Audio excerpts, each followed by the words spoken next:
notre cours de Torah, les Ilui Nishmatam Shel Kol Mete Israël, et en particulier les Ilui Nishmat Hamanoach, le docteur Bernard Eli Elfassi Ben Mazal Tov, qui nous a quittés la semaine dernière. Aujourd'hui, c'est la clôture des Shiva, la clôture des 7 jours. Le docteur Bernard Elfassi, pour ceux qui le connaissent, habitait en Gain et il exerçait à Asnières. Et il était très apprécié dans l'exercice de la médecine et des différents soins qu'il avait prodigués tout autour de lui. Kakadosh Baruch Hu veille sur lui et lui accorde une place de choix, Be'ezrat Hashem, dans le Gan Eden. Amen. On souhaite également dédier le cours Ve'ilui Nishmat Amanoach Avraham ben Myriam Sulam. Aujourd'hui, c'est le jour de la Azkara, Ve'ilui Nishmato, pour l'élévation de sa neshama. On souhaite également dédier le cours Ve'ilui Nishmat Mimoun El-Koubi Bar Nejma. On dédie enfin le cours pour la réfoua Shelema de tous les Cholei Amo Israël, qu'Akadosh Baruch Hu accorde la guérison à tous les malades aux 4 coins du globe et qu'ils mettent fin au fléau du coronavirus. Alors, chers amis, merci à tous et à toutes pour votre attention. Voilà, nous allons reprendre maintenant l'étude des Pirkei Avot. Nous en sommes toujours au Perek Aleph, le chapitre 1, et nous en sommes tout à la fin de la Mishnah numéro 10. Nous avons eu l'occasion de commencer l'étude de cette Mishnah numéro 10. C'est la Mishnah de Shemaria. Shemaria avait donné 3 enseignements. Il nous avait dit que Ehov et Amelacha, il faut aimer l'activité, ce que l'on appelle aujourd'hui en français la valeur travail. On a eu l'occasion de développer cet enseignement hier. Ne pas se laisser, on va dire, aller au désœuvrement, même si on dispose de moyens et de sources de revenus. Il nous avait dit ensuite Usna et Taharabanut, déteste la Rabanout. Nous avions expliqué cela par le fait de détester, on va dire, les comportements d'autoritarisme. Et enfin, la troisième sentence, qui est celle de Ve'al titvadar la rashut. Al titvadar la rashut, cela signifie littéralement ne te fais pas connaître des autorités. Al titvadar la rashut. Qu'est-ce que cela signifie? Alors, il y a en la matière, on va dire, un certain nombre de messages que Shemaria fait passer au travers de ce 3e enseignement. Il y a tout d'abord un enseignement qui est celui de la discrétion. Al titvadar la rashut, ne te fais pas connaître auprès des autorités. Il faut savoir que si Baruch Hashem, Akadosh Baruch Hu t'a accordé la bracha, la bénédiction, la tzlacha, la réussite dans ce que tu entreprends, dans ton quotidien, dans ta vie de tous les jours, Baruch Hashem, Akol Beseder, tout va très bien. Fais en sorte de garder une certaine discrétion. Préserve-toi de la convoitise et du regard éventuellement malveillant des autres. Et en particulier, de façon générale, quand on commence à se faire connaître sur la place publique, automatiquement, on peut s'attirer quelque part le regard plein de convoitise des autres, le regard plein de jalousie des autres.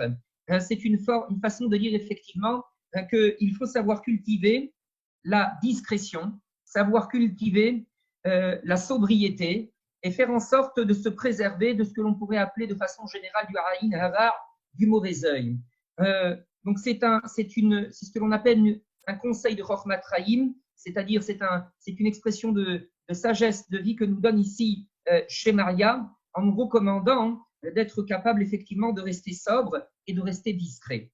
Néanmoins, on n'hésitera pas à dire la chose suivante, c'est que quand quelqu'un dispose de la capacité de pouvoir intervenir auprès des autorités de façon à pouvoir faire du bien, de façon à pouvoir faire du bien à la collectivité, alors il ne faut pas hésiter en la matière, il faut sortir de sa discrétion et pouvoir effectivement faire le nécessaire, l'intervention nécessaire pour le bien de la collectivité, pour le bien d'un individu. En tant que tel, on rappellera le fait que dans la Gemara et dans les Midrashim, à de très nombreuses reprises, nous avons vu les Chachamim qui faisaient le nécessaire pour envoyer des délégations à Rome, puisque les Chachamim ont vécu à l'époque de l'Empire romain, ils envoyaient des délégations à Rome pour faire en sorte de révoquer de mauvais décrets contre le peuple d'Israël, pour faire en sorte de travailler pour le bien-être du peuple d'Israël. Et en la matière, il n'hésitait pas donc, à tisser des liens avec les autorités, avec les pouvoirs publics, de façon à pouvoir gérer au mieux cette mitzvah de chesed, cette mitzvah de tzedaka. Voilà ce que dit ici Shemaria, et on entendra donc les principes de sagesse de vie que Shemaria nous a communiqués dans cette Mishnah. Nous allons passer aujourd'hui à la Mishnah numéro 11, qui est une Mishnah complexe et qui nous demande à chacun, on va dire, une attention particulière. Alors aujourd'hui, c'est Avtalion. Avtalion, c'était l'adjoint de Shemaria. Alors que nous dit le grand maître Avtalion? Avtalion Omer. Alors avant de préciser et de commencer à étudier l'enseignement de Avtalion, j'aimerais vous dire qu'un certain nombre de commentateurs ont donné une étymologie du prénom Avtalion. Le Barthénora, par exemple, Rabbi Ovadia de Barthénora, le grand commentateur de la Mishnah, propose l'interprétation suivante du prénom Avtalion. Alors, il rapproche, il découpe le prénom en deux. Avtalion, il y a d'un côté le mot Av, Abba, le père, et Talion. Talion, qu'est-ce que c'est? Il le rapproche du mot araméen Talia. Talia, attention à ne pas confondre avec le mot hébreu, Tal, qui veut dire la rosée. En araméen, Talia désigne les enfants. Exactement comme on trouve à de nombreuses reprises dans le Talmud Bavli l'expression Kad Havina Talia, lorsque j'étais un enfant. Et donc, Avtalion, cela signifie, d'après Rabbi Ovadia de Barthénora, littéralement le père des enfants. Et qu'est-ce que cela veut dire? L'idée, c'est que nous allons avoir effectivement dans le corps même de l'enseignement de Avtalion, nous allons constater le fait qu'il a une très grande préoccupation pour les élèves, les talmidim, les enfants, la génération à venir. Et donc, c'est un prénom qui contient quelque part, dans son essence, tout le message qui va être celui de ce grand maître de Avtalion. Alors, écoutons l'enseignement de Avtalion. Alors, je précise d'avance que l'enseignement est comme une sorte de grande allégorie. Chachamim. Donc, Avtalion s'adresse aux Chachamim, aux sages. Il s'adresse donc aux sages de toutes les générations. Aux Chachamim de toutes les générations, aux Rabbanim, aux rabbins de toutes les générations, et il leur dit la chose suivante. Yizaharu bedivrechem. Je vous en prie, faites attention, bedivrechem, aux paroles qui sont les vôtres. Faites attention aux propos qui sortent de votre bouche. Faites attention aux enseignements que vous transmettez. Faites attention aux cours de Torah que vous pouvez donner. Soyez prudents, soyez vigilants dans la formulation de vos enseignements. Les commentateurs expliquent que ce que veut dire Avtalion, c'est qu'il recommande aux enseignants de Torah, aux rabbanim, aux chachamim, d'être les plus précis, les plus nets, les plus clairs dans la formulation de leurs enseignements pour éviter toute ambiguïté. Ce que Avtalion craint, c'est que les chachamim, de façon générale, ce sont des sages qui ont un esprit aiguisé, qui ont un esprit pertinent et qui comprennent, on va dire qui sont capables de se comprendre très rapidement sans qu'ils aient besoin de formuler les choses de façon détaillée. À demi-mot, ils se comprennent.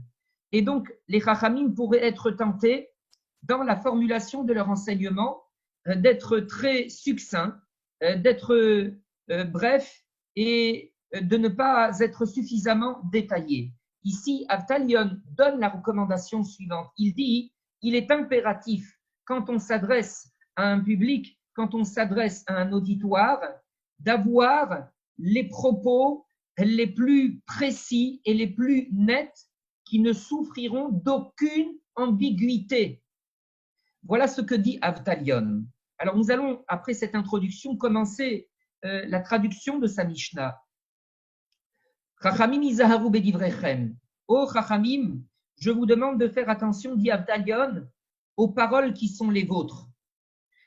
Alors entre parenthèses, nous avions déjà eu l'occasion, dans une Mishnah précédente, d'entendre un maître qui déclarait à l'attention des dayanim, à l'attention des magistrats, dans le cadre des interrogatoires qu'il mène à l'égard des témoins, des rédim.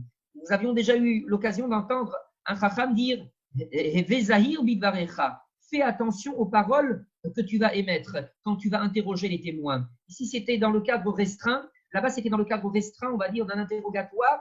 Et puis ici, c'est dans le cadre beaucoup plus large d'un enseignement qui est adressé à un public. Et on doit là, bien évidemment, redoubler d'attention compte tenu du fait que l'auditoire est encore plus grand. Je continue l'enseignement. Shema tachovu hovat galut.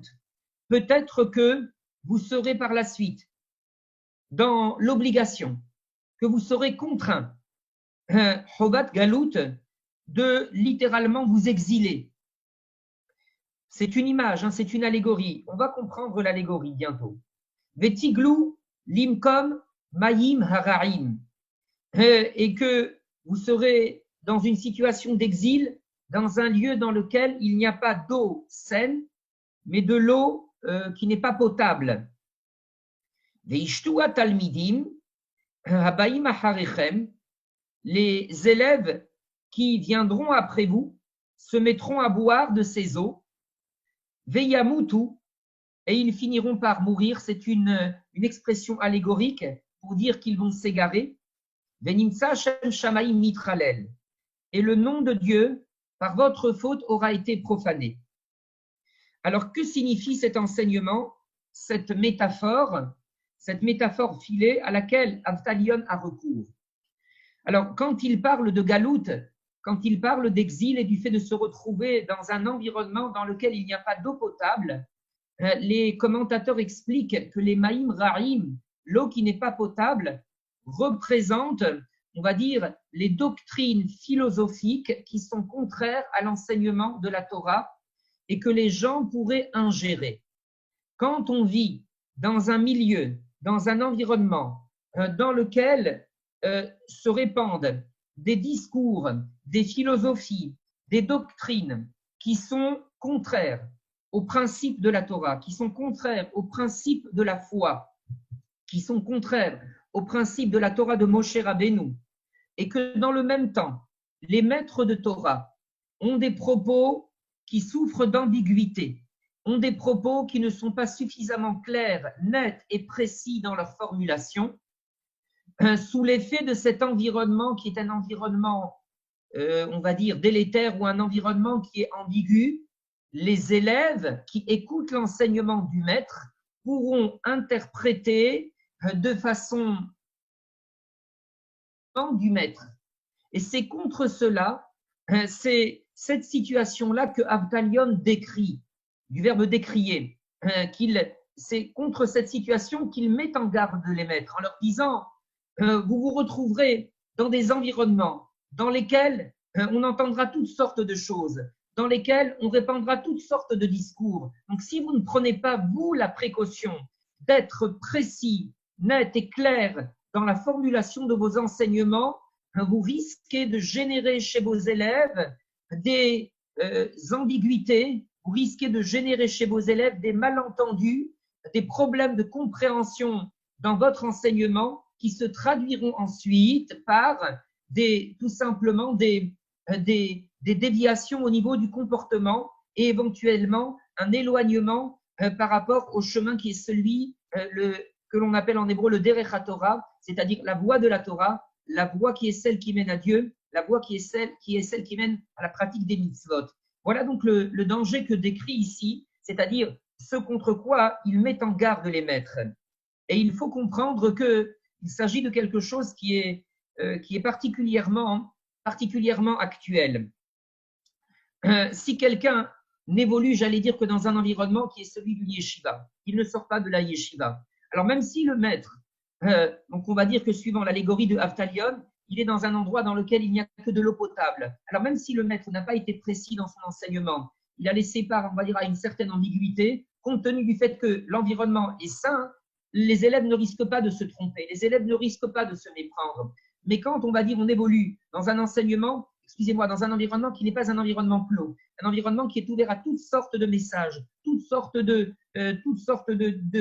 d'enseignements, toutes sortes de discours, et que d'un côté, que d'un autre côté, les maîtres de Torah se montrent, on va dire, ambigus dans la formulation de leurs propos, alors c'est là que réside et que demeure le danger.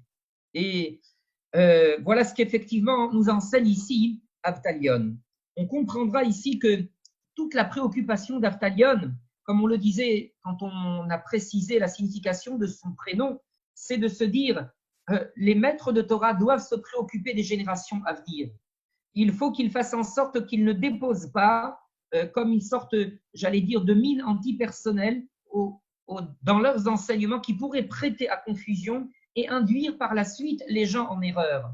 Les maîtres de Torah doivent se préoccuper de faire en sorte que pour les générations à venir, que les générations à venir disposent de toutes les aides nécessaires, qu'ils disposent de toutes les références nécessaires, de tous les points d'ancrage nécessaires pour traverser les difficultés et pour qu'ils puissent arriver à bon port, qu'ils puissent cheminer sereinement. Pour donner une illustration concrète de ce que dit ici Avtalion et de la préoccupation qu'il essaye de communiquer aux maîtres de Torah, je voudrais étudier avec vous un passage qui apparaît dans le Talmud au traité Berachot, au folio 28b, le Daf Kafhet Amoud Bet. On nous rapporte une histoire et on nous dit que Shechala Rabban Yochanan ben Zakkai, lorsque le grand maître Rabban Yochanan ben Zakkai était agonisant, c'est-à-dire dans ses derniers jours, voire dans ses dernières heures, Nichnesu Talmidav Levakero, ses élèves sont entrés pour lui rendre visite. Et avant de vous raconter la suite de la visite, je voudrais rappeler qui était Rabban Yochanan ben Zakkai. Rabban Yochanan ben Zakkai, c'est ce grand maître qui faisait partie des disciples des Talmidim de Hillel Hazaken, Hillel l'Ancien. C'était un maître qui connaissait toute la Torah, si on peut s'exprimer de la sorte, qui avait étudié toute la Mishnah, qui avait étudié toute la Torah Shebirtav, tous les enseignements de Haggadah. C'était un homme, un chacham, un sage qui était chacham dans le sens le plus shalem, le plus complet qui soit. C'est également un maître qui a beaucoup enseigné de Torah. Il a formé de très nombreux élèves. C'était un maître qui s'est également occupé du tzibour, c'est-à-dire qu'il a eu à cœur de s'occuper de la collectivité et du peuple d'Israël. Et vous savez que Rabban Yochanan ben Zakkai a été le contemporain de la destruction du deuxième Beth Amikdash. Le deuxième Beth Amikdash, on le sait, a été détruit par les Romains. Après un siège de 3 années, un siège très dur, qui s'est terminé au final par la chute de Jérusalem.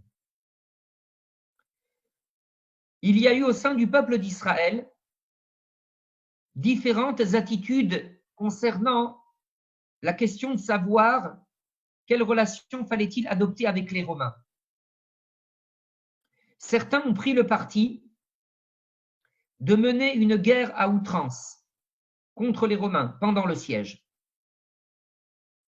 Et d'autres ont pris le parti d'essayer de tenter de discuter et de négocier avec les Romains. Alors, il faut savoir que Rabban Yochanan ben Zakkai a choisi le second parti, celui de la négociation avec les Romains. La Gemara, dans le traité Gittin, nous raconte que Rabban Yochanan ben Zakkai, pendant le siège, il a trouvé un stratagème, un subterfuge pour sortir de la ville de Jérusalem. Il s'est fait passer pour mort, on l'a transporté sur un linceul et ses élèves l'ont fait sortir. Ils ont porté le linceul et les gardes ont accepté de le faire sortir. Quand il s'est trouvé, on va dire, suffisamment loin, il s'est relevé de son linceul et il est allé dans le campement des Romains et il a discuté avec le général en personne qui dirigeait le siège et qui s'appelait Vespasien. Vespasien l'a écouté. Le maître, Rabban Yochanan ben Zakkai, lui a d'ailleurs annoncé qu'il finirait par devenir empereur, ce qui est d'ailleurs arrivé. Et Rabban Yochanan ben Zakkai a demandé à Vespasien de pouvoir, il lui a demandé un certain nombre de faveurs. Et en particulier, il lui a demandé de préserver la ville de Yavne, dans laquelle se trouvait une grande yeshiva, une grande académie talmudique. Il lui a demandé d'autres faveurs, la possibilité également de préserver la famille de Rabban Gamliel, qui était la famille dirigeante du peuple d'Israël. Et il lui a demandé également des médecins pour guérir Rabbi Tzadok, qui était un maître qui avait jeûné pendant 40 ans pour que la ville de Jérusalem ne soit pas détruite. Voilà quelles étaient les faveurs que Rabban Yochanan ben Zakkai avait demandé les faveurs qu'il avait demandées à Vespasien. On nous raconte dans le Talmud que Vespasien a accepté et que lorsque la ville de Jérusalem est tombée, il a préservé la famille de Rabban Gamliel, il a préservé Rabbi Tzadok et il a préservé également la ville de Yavne. Et il faut savoir que c'est à partir de la ville de Yavne que le peuple d'Israël a été reconstruit. C'est dans la ville de Yavne que le grand maître Rabban Gamliel a reconstitué toute la vie juive du peuple d'Israël après la destruction du Beth Amikdash. Donc Rabban Yochanan ben Zakkai est celui qui effectivement a, si vous voulez, posé les fondations du judaïsme après la destruction du Beth Amikdash. Voilà qui était ce grand maître. La Gemara donc nous raconte que ce grand maître, quand il était à quelques heures du grand départ, ou dans les derniers jours, je ne sais pas exactement, alors, dans les dernières heures, on va dire, ses élèves sont venus le voir. Nichnesu les vaqueros. Et Kevan Shera'a Otam, la Gemara nous raconte que lorsqu'il a vu ses élèves, Yitri Livkot, il a commencé à pleurer. Amroulo Talmidav, ses élèves lui ont dit, Ner Israël, mais tu es la lumière d'Israël. Amoud Aïmini, tu es la colonne centrale sur laquelle repose tout le peuple d'Israël. Patish et Hazak, tu es comme un marteau puissant. Mi penema ataboché. Pour quelle raison est-ce que tu pleures? Amar Lahem, il leur a dit, Ilou lifne melech basar vadam, hayu molichin oti. Si on devait me conduire devant un roi de chair et de sang, devant l'empereur de Rome, chez Ayom Khan, aujourd'hui il est présent, ou Mahar Bakever, demain il se trouvera dans la tombe, chez Imkores Alay, ce roi de chair et de sang, s'il devait effectivement se mettre en colère contre moi, En Karaso Karas Olam, sa colère ne serait pas une colère éternelle. Veim Oserani, et s'il devait me jeter en prison, En Isuro Isur Olam, il ne me jetterait pas en prison pour l'éternité. Il ne pourrait me jeter en prison que durant la vie terrestre. Veim memiteni, et s'il devait m'exécuter, prononcer contre moi la peine capitale, en mitato mitat olam, la peine capitale serait une peine de mort uniquement dans le monde terrestre et pas de façon éternelle. Et puis par ailleurs, aniyachol lefayeso bidvarim, ce roi de chair et de sang, je pourrais disposer des moyens nécessaires pour pouvoir, on va dire, l'apaiser, le calmer par des paroles, ou les shachado bemamon, je pourrais éventuellement le soudoyer par des cadeaux. Afar pichen, malgré tout, haïti boché. Si on m'avait convoqué devant un roi de chair et de sang, j'aurais pleuré. Ve'arshav shemolichim oti, maintenant que l'on me conduit, l'ifne melech malché hamelachim, devant le roi, Hakadosh Baruchu, le Saint béni soit-il, chez Unhai Vekayam, qui est vivant et éternellement vivant, existant, éternel, ou l'Olmer Olamim, chez Imkores Alay, ce roi-là, le roi des rois, le Melech Malché Hamelachim, s'il se met en colère contre moi, Karaso Karas Olam, sa colère est une colère éternelle. pas pour 120 ans, mais même pas pour 1 milliard d'années, c'est pour l'éternité. Veimo serani, isuro olam, mais s'il devait me jeter en prison, ce serait pour l'éternité. Veim memiteni, mitato mitat olam, lui, s'il devait me mettre à mort, ce serait pour l'éternité. Je ne pourrais pas, lui, le calmer ou l'apaiser par des paroles, ni le soudoyer par des cadeaux, et pas seulement cela. Et il continue et il dit, et là, mais il y a devant moi, je le vois, deux voies, Achat shel Gan Eden, une voie qui mène au Gan Eden, Achat shel Gehinnom, et une voie qui mène au Gehinnom. Ve'eni yodeya, et je ne sais pas, Ve'ezo molichim oti, vers quelle voie on me mène. Vélo evke, et avec tout cela, vous ne voudriez que je ne pleure pas. Alors, je voudrais juste vous rapporter la fin, avant de revenir sur ce passage-là. Bisharat Petirato. Dans les derniers instants, Amar Lahem, il a dit à ses élèves, Panu Kelim, ni pene atum'a. Je vous demande de retirer les objets à cause de la tum'a. Vehachrinu, c'est-à-dire, il savait qu'il s'apprêtait à mourir, il ne voulait pas que littéralement l'impureté de la mort se répande sur les objets de la pièce dans laquelle il se trouvait. Et il a dit, Vehachrinu kise le Chizkiyahu melech Yehuda, et préparer un trône pour accueillir Chizkiyahu, le roi de Yehuda, Sheba, qui vient à ma rencontre. Les commentateurs ont souligné le caractère très étonnant de cette information. Chizkiyahu, le roi de Yehuda, c'est le fameux roi dont on a parlé les jours précédents, je crois même hier éventuellement. C'est le roi pour lequel on a dit qu'il avait lui aussi eu à subir un siège, non pas de la part des armées romaines, mais de la part des armées assyriennes. Mais ce qui est très étonnant, c'est que la politique que lui avait suivie, c'était une politique de zéro négociation, aucune négociation. Chizkiyahu se fichait complètement, effectivement, de savoir que les armées assyriennes campaient autour de lui. Chizkiyahu avait placé totalement sa confiance en Dieu et il attendait le secours de Dieu. Et ce secours est arrivé, puisque, comme on l'a dit, Akadosh Baruch Hu a envoyé un malach qui a détruit la totalité de l'armée de Chizkiyahu. Excusez-moi, de l'armée assyrienne. Et de la sorte, Chizkiyahu a été libéré. Chizkiyahu a retrouvé, on va dire, l'indépendance et la liberté de son royaume et de son territoire.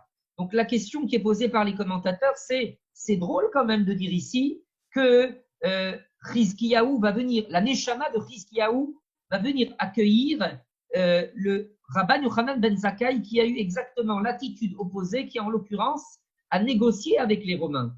Et les commentateurs disent qu'en réalité, si ces deux grands personnages ont agi de façon différente, en réalité, l'intention qui était la leur était toujours la même. Les deux maîtres, les deux personnages étaient animés de la volonté d'accomplir la volonté d'Hachem. Ils étaient animés de la volonté de s'attacher à Hachem. Et s'ils ont l'un et l'autre choisi une ligne de conduite différente, c'était parce que leur génération n'était pas identique. Leur génération n'avait pas le même niveau de spiritualité. Chizkiyahu Amelech, qui avait encouragé l'étude de la Torah et la pratique des mitzvot dans tout son royaume, pouvait compter sur le très haut niveau de spiritualité de sa génération et sur le soutien d'Akadosh Baruch Hu. Voilà pourquoi il a adopté une ligne de conduite de zéro négociation avec les armées qui assiégeaient Jérusalem. Rabban Yochanan ben Zakkai, quant à lui, était lucide et réaliste sur le niveau spirituel de sa génération. Comme le dit la Gemara, malheureusement, à son époque, il y avait ce que l'on appelle la sinat chinam, c'est-à-dire une haine gratuite qui sévissait au sein du peuple, qui dégradait et qui altérait considérablement les liens sociaux, les relations entre les hommes. Et par voie de conséquence, Rabban Yochanan ben Zakkai savait que le niveau spirituel de sa génération ne permettait pas que l'on sollicite une aide d'Hachem absolument manifeste et miraculeuse. Il savait que c'était mal parti. Et par voie de conséquence, compte tenu de cette lucidité et de sa vision réaliste, il s'était dit que pour sauver le peuple d'Israël, la seule issue qui restait, c'était de négocier avec les Romains ce que l'on pouvait négocier. Voilà ce que disent les commentateurs concernant ce détail étonnant que nous retrouvons tout à la fin de Rabban Yochanan ben Zakkai qui annonce à ses élèves que Chizkiyahu Melech Yehuda, le roi de Yehuda, va venir à sa rencontre pour l'accueillir. Maintenant, je voudrais revenir avec vous sur les pleurs qui sont ceux de Rabban Yochanan ben Zakkai. Comment ce grand maître peut dire à ses élèves: je vois devant moi deux voies. Une voie qui mène au Gan Eden et une voie qui mène au Gehinam. Comment ce grand maître peut-il être travaillé par la peur? Comment effectivement, alors que durant toute sa vie, il a enseigné la Torah, pratiqué les mitzvot, que durant toute sa vie, il a partagé les soucis, les préoccupations du peuple. Comment effectivement, au terme de cette vie, il peut être effectivement travaillé par une sorte de peur? Et il y a des commentateurs qui donnent la réponse suivante. Écoutez bien la bataille. Rabban Yochanan ben Zakkai a dû adopter, au moment du siège de Jérusalem, une attitude qui pourrait être qualifiée d'ambiguë, c'est-à-dire une attitude de négociation avec les Romains. Cette attitude, on a expliqué la raison pour laquelle il l'a suivie. Parce qu'il avait considéré qu'on ne pourrait pas sauver le peuple d'Israël autrement. Parce qu'il a considéré qu'il fallait ensuite poser les nouvelles fondations du peuple juif après la destruction du Beth Amikdash. Il savait estimer quel était le niveau spirituel de sa génération. Pour toutes ces considérations que l'on a expliquées, il avait choisi de négocier avec les Romains. Mais ce que craignait Rabban Yochanan ben Zakkai, écoutez bien, c'est que par la suite, les générations suivantes du peuple d'Israël puissent s'inspirer de son comportement en s'intégrant et s'assimilant totalement à la société environnante. Après Rabban Yochanan ben Zakkai, il y a eu ce que l'on a appelé dans l'Empire romain la Pax Romana, une ère de grande prospérité dans tout l'Empire romain. Une ère, on va dire, où tout était possible, y compris pour les Juifs.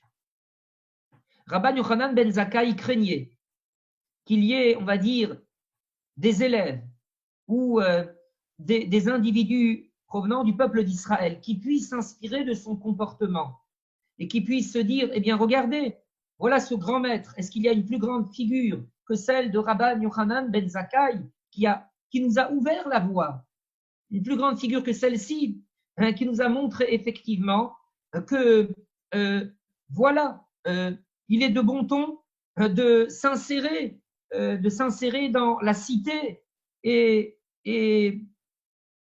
on peut comprendre que de proche en proche, un certain nombre de membres du peuple d'Israël auraient pu effectivement se donner bonne conscience et se dire, tant qu'à faire, je peux effectivement m'insérer totalement dans cette voie-là, en oubliant totalement mon identité, en oubliant totalement mes responsabilités en tant que Yehudi, en tant que juif, ma vocation de Eved Hashem, de serviteur de Dieu.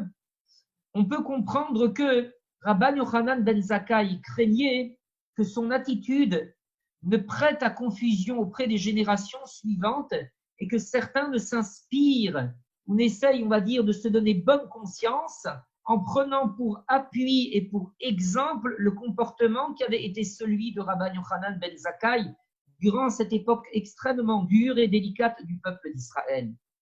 Et là, on comprendra donc la raison pour laquelle Rabban Yochanan ben Zakkai était effectivement soucieux et préoccupé.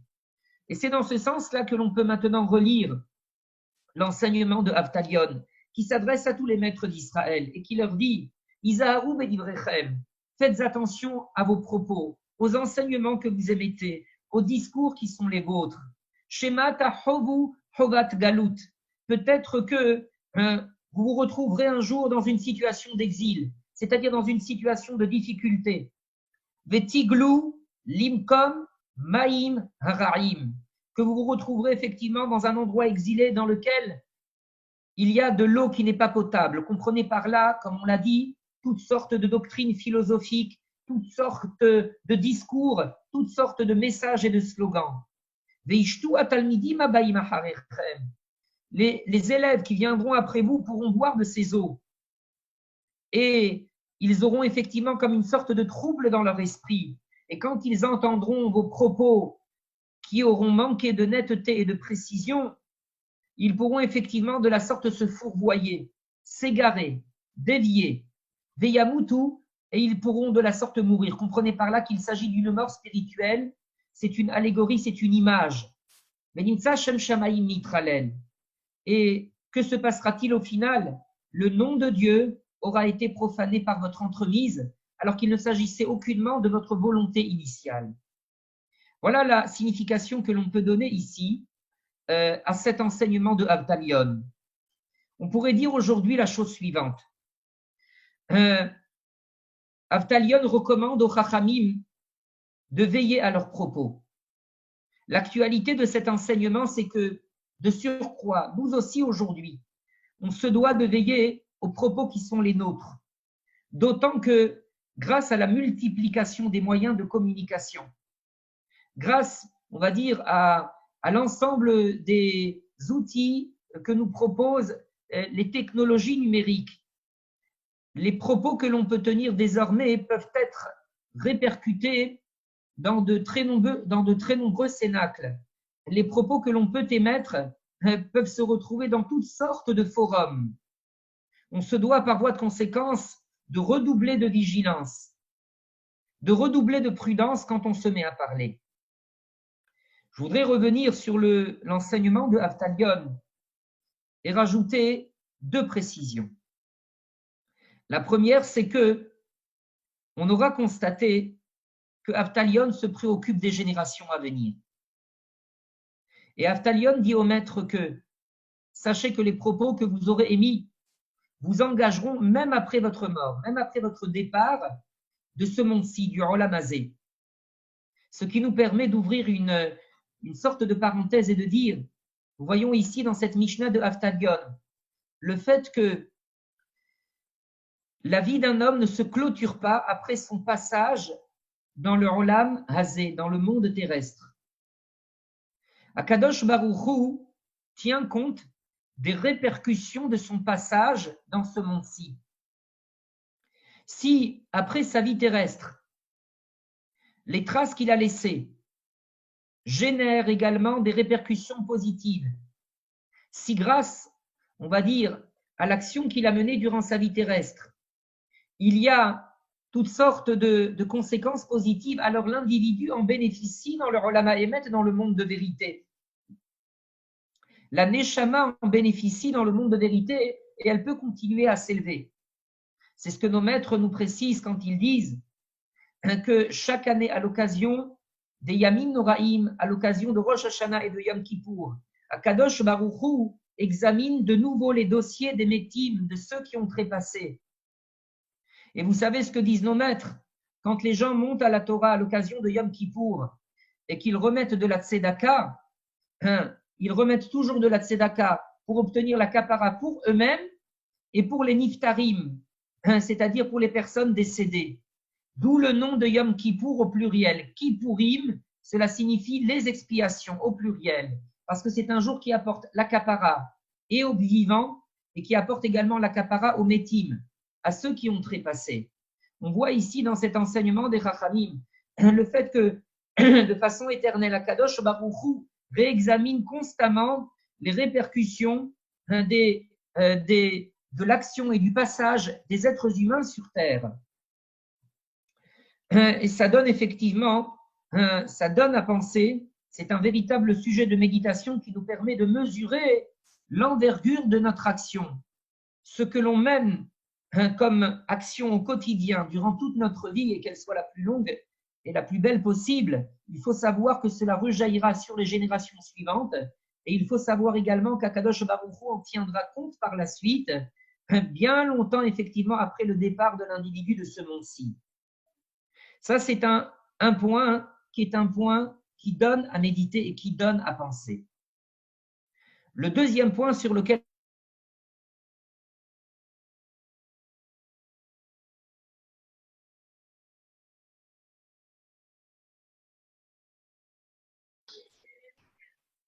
Je demande juste quelques secondes, le temps qu'on rétablisse la connexion avec Lyon Rav. veut Merci. également faire un clin d'œil aux Chachamim. Et il leur dit, Monsieur le rabbin, ça a coupé au deuxième point. la connexion est revenue. Oui, c'est bon. Le deuxième point, c'est que Avtalion fait un clin d'œil aux Chachamim. Et il leur dit, je vous en prie, Yizaharu bedivrechem, faites attention de faire en sorte que votre comportement respecte les enseignements que vous émettez. Faites attention d'être en adéquation avec les paroles et les messages que vous émettez. Parce que si effectivement il devait y avoir un décalage entre ce que vous dites d'un côté et ce que vous faites d'un autre côté, il y aurait en la matière, comme il le dit à la fin, le plus grand chilul Hashem, la plus grande profanation du nom divin qui soit. Donc les sages devront toujours faire attention à faire en sorte d'être en adéquation avec les enseignements qu'ils émettent. On avait eu l'occasion préalablement les jours précédents de le dire également concernant les parents. Les parents se doivent d'avoir un comportement qui est en phase et qui est en accord avec les recommandations qu'ils donnent avec leurs enfants.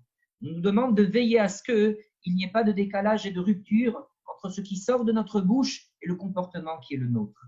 Voilà, nous allons nous arrêter là aujourd'hui.